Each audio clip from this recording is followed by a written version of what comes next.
సరస్వతి నది పుష్కరాల నిమిత్తం బద్రీనాథ్ చేరుకున్న భక్తులంతా తీవ్ర ఇబ్బందులు ఎదుర్కొంటున్నట్లుగా ఆవేదన వ్యక్తం చేశారు.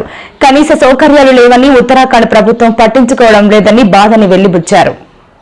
పుష్కర స్థానంతో పుణ్యం లభిస్తుందన్న ఆనందంతో ఉత్తరాఖండ్కు వెళ్లిన ఆంధ్ర భక్తులకు చేదు అనుభవం ఎదురైంది. సరస్వతి నది పుష్కరాల కోసం బద్రీనాథ్ చేరుకున్న భక్తులు కనీస సౌకర్యాలు లేక తీవ్ర ఇబ్బందులు ఎదుర్కొంటున్నారు. పుణ్యం పురుషార్థం కోసం పుష్కర స్థానానికి బయలుదేరిన భక్తులు తాము ఎదుర్కొంటున్న ఇబ్బందులను వివరిస్తూ వీడియోను చిత్రీకరించి ఆదుకోవాలని విజ్ఞప్తి చేస్తున్నారు.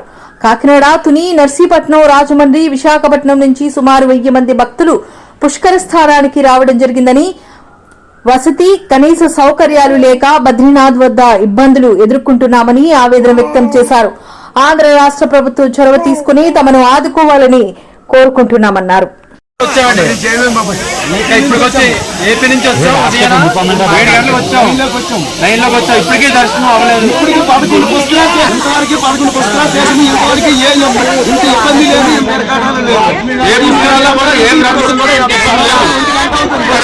ఏ గవర్నమెంట్ అని ఏ స్టేట్ లేని పుస్తకాలు బాగా ఆదాయం వస్తుందని అన్ని సౌకర్యాలు జరిపిస్తారు. ఈ గవర్నమెంట్ మాత్రమే ఏ సౌకర్యం లేదు. బీజేపీ మాత్రం హిందుత్వం అంటారు కానీ దాన్నే వ్యతిరేకంగా ఇబ్బందులు పెడతాను. దయచేసి ఇంకా రానున్న 10 రోజులు ప్రజలందరికీ అన్ని సదుపాయాలు చేసి ల్యాబొరేటరీస్, టాయిలెట్ రూమ్స్, బట్టలు మార్చుకునే రూమ్స్, వాటర్, ఫుడ్ అన్ని సదుపాయాలు చేయాలని మా కోరిక. చక్ర అయిపోతున్నాడు, మొత్తం అంతా పొయ్యిలో ఉన్నాడు మా ఆయన. కాబట్టి ఇక్కడ ఏమైనా సౌకర్యాలు కల్పించి మమ్మల్ని పుష్కరాలకి జాగ్రత్తగా తీసుకెళ్లాలని కోరుతున్నాం.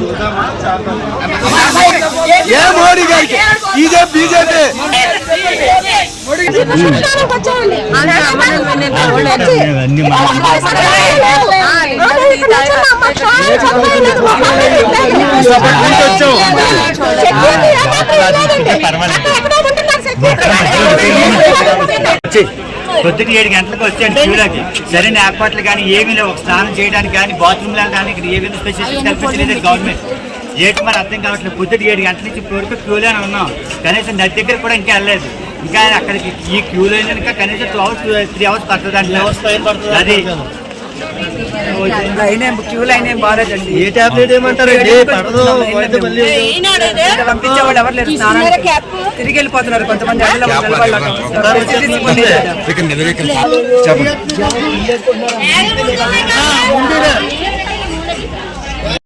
ఆంధ్ర నుంచి వచ్చాము. కొన్ని లక్షల మంది జనాలు వచ్చాడు.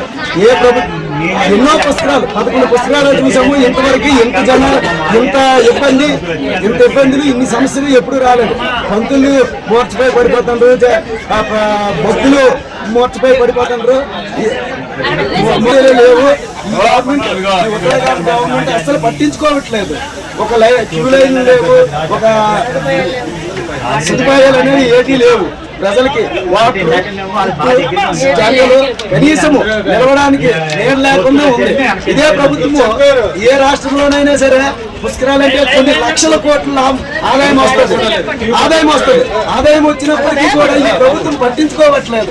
ఆదాయాన్ని సరస్వతి పుష్కరం ప్రారంభమైన మొదటి రోజునే ఉత్తరాఖండ్ ప్రభుత్వం ఎటువంటి ముందు జాగ్రత్త చర్యలు తీసుకోలేదు. పెద్దవాళ్ళు 70 ఏళ్ళు 80 ఏళ్ళు ఉన్న వాళ్ళందరూ పొద్దు నుంచి 3, 4 గంటలు 5 గంటల నుంచి ఇలాగ వెయిట్ చేస్తున్నారు. కనీసం ఒక రోప్వే కానీ బ్రిడ్జ్ కానీ వేస్తుంటే ఇంత సమస్య ఉండేది కాదు. చాలా ఆహారాలతో మంచినీళ్ళు లేకుండా ఇబ్బంది పడుతున్నారు. అండ్ మోర్ ఓవర్ ఏంటంటే సాయంత్రం 4-5 చల్లబడిపోద్ది. ఈ పెద్దవాళ్ళు వచ్చిన వాళ్ళు పుష్కరాలకి స్నానం ఎలా చేస్తారు ఏంటి అని దిగాలుగా ఉన్నారు. చాలా సంకల్పంతో వచ్చారు. కొంచెం ప్రభుత్వం ముందుగా కళ్ళు తెరుచుకొని ఏమన్నా దాదాపు 5,000 మంది విజయనగరం నుంచి, శ్రీకాకుళం నుంచి, వైజాగ్ నుంచి, విజయవాడ నుంచి, ఆంధ్ర నుంచి చాలా బాగా వచ్చారండి. లైనే చాలా పెద్దగా ఉంది. ఒక 5 కిలోమీటర్ల దాకా లైన్ ఉంది. ఈ లైనే కదలట్లేదు 4 గంటల నుంచి. ఇప్పుడు ఈ విషయాన్ని ప్రధానమంత్రి గారు, ముఖ్యమంత్రి, ఉత్తరాఖండ్ వాళ్ళ ప్రభుత్వం ముందుగా తీసుకుని ఏమైనా ప్రికాషన్స్ తీసుకుని ఇమీడియట్గా ఏమైనా తీసుకుంటే కనుక చాలా బాగుంటుంది. చాలా ఇబ్బంది పడుతున్నామండి.